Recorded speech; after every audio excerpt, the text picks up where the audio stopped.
Hello everyone, this is Tom Fox and I'm the Compliance Evangelist. I'd like to welcome you to my January 2018 podcast series of 31 Days to a More Effective Compliance Program.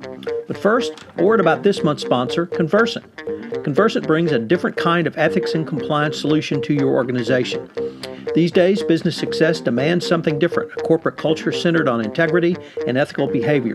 Conversant provides your teams with a centralized platform and automated processes that connect your business goals with your ethics and values. The result, a highly strategic program that drives ethics and values to the center of your business.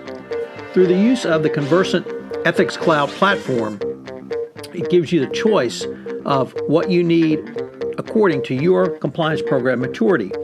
As your compliance program progresses on its ethical journey, Conversant can meet the needs of your requirements with unified ease of use and all of your ethics compliance data in one place, increasing transparency and efficiency while reducing cost. If you have been following me over the past year, you know that I have gone on a one-year exploration of various components of a best practices compliance program. However, during this exploration, there were two very important documents released by the Department of Justice relating to a best practices compliance program. In February 2017, there was the Evaluation of Corporate Compliance Programs document, and in November 2017, there was the announcement of the new FCPA Corporate Enforcement Policy. Therefore, in this month of January, I'm going to lay out for you what should go into your best practices compliance program based upon the 10 hallmarks of an effective compliance program and these two documents. Over the next 31 days, I will be exploring the best way to more fully operationalize a compliance program using the most recent DOJ resources. I hope you will join me for the full 31 days as we engage in an exploration to a more effective compliance program.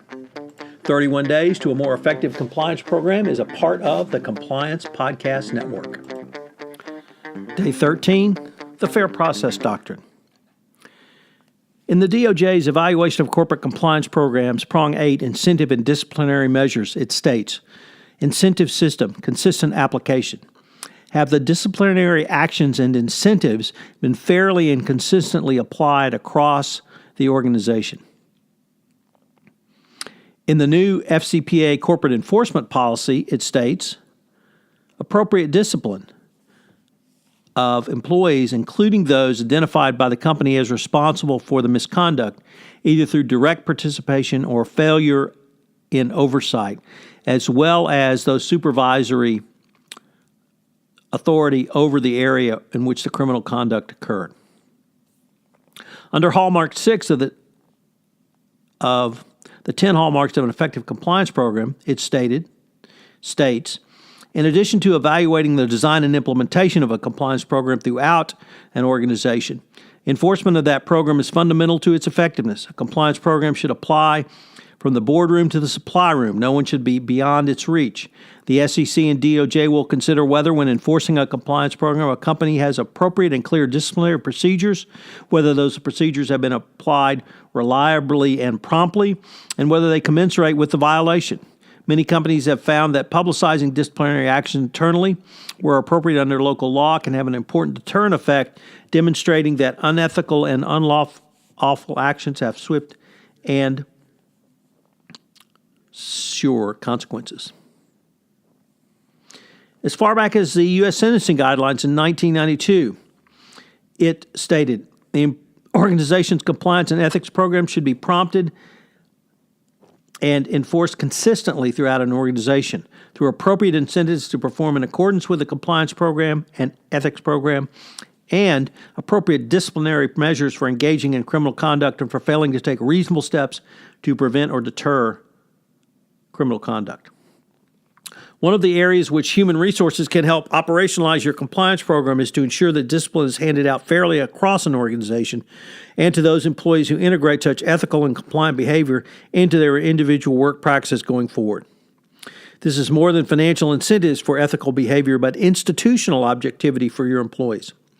In my experience, institutional objectivity comes from the Fair Process Doctrine. This is one of the things that will bring credibility to your compliance program. procedural fairness. This doctrine generally recognizes that there are fair procedures, not arbitrary ones, in processing individual rights. Considerable research has shown that people are more willing to accept negative, unfavorable, and non-preferred outcomes when they are arrived by process and procedures that are perceived as fair. Adhering to the Fair Process Doctrine in two areas of your compliance program is critical for you, or actually I should say 3 areas. 1, administration of discipline. The first is where the Fair Process Doctrine is paramount is the administration of discipline after a compliance incident has occurred. Discipline must not only be administered fairly, but it must be administered uniformly across the company for the violation of the compliance policy. Simply put, if you're going to fire employees in South America for lying on their expense reports, you have to fire them in North America for the same offense. It cannot matter that the North American employee is a friend of yours or worse yet, a, quote, high producer, end quote. Failure to administer discipline uniformly will destroy any vestige of credibility you may have developed. Similarly, and as was re-emphasized in the FCPA Corporate Enforcement Policy issued by the Department of Justice in November 2017, there must be real consequences to employees who violate your compliance program. If the regulators come knocking and you have not disciplined your company employees for code of conduct or other compliance violations in multiple years, the DOJ and SEC will conclude pretty quickly you are not serious about compliance. Fair process means that you must discipline those who engage in compliance violations no matter what their position is within an organization. Next, employee promotions. In the area of discipline, which may be administered after the completion of any compliance in addition to the area of discipline, you must firmly place compliance as a part of an ongoing employee evaluations and promotions. If your company is seen to advance and reward only those employees who achieve their numbers by whatever means necessary, other employees will certainly take note and will be understood what management evaluates and rewards upon going forward. All you have to do is look at Wells Fargo, who had a brilliant code of conduct, yet had the philosophy of 8 is great, and fired people who didn't have their customers sign up for 8 Wells Fargo's products. I've often talked about the anecdotal tale of some far regional manager, which goes along the lines of the following. If I violate the code of conduct, I may or may not get caught. If I get caught, I may or may not be disciplined. If I miss my numbers for 2 quarters, I'll be fired. If this is what employees believe, or in the Wells Fargo case, it's what actually happened, about when they're evaluated in the basis for promotion, you've lost the compliance battle. The third general area the Fair Process Doctrine is critical in is around internal investigations.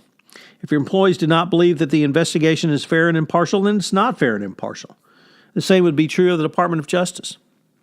Further, those involved must have the confidence that any internal investigation is treated seriously and objectively. One of the key reasons that employees will go outside of a company's internal hotline process is they do not believe that the investigative process will be fair. This fairness has several components. One should be the use of outside counsel rather than in-house counsel to handle a serious or significant investigation.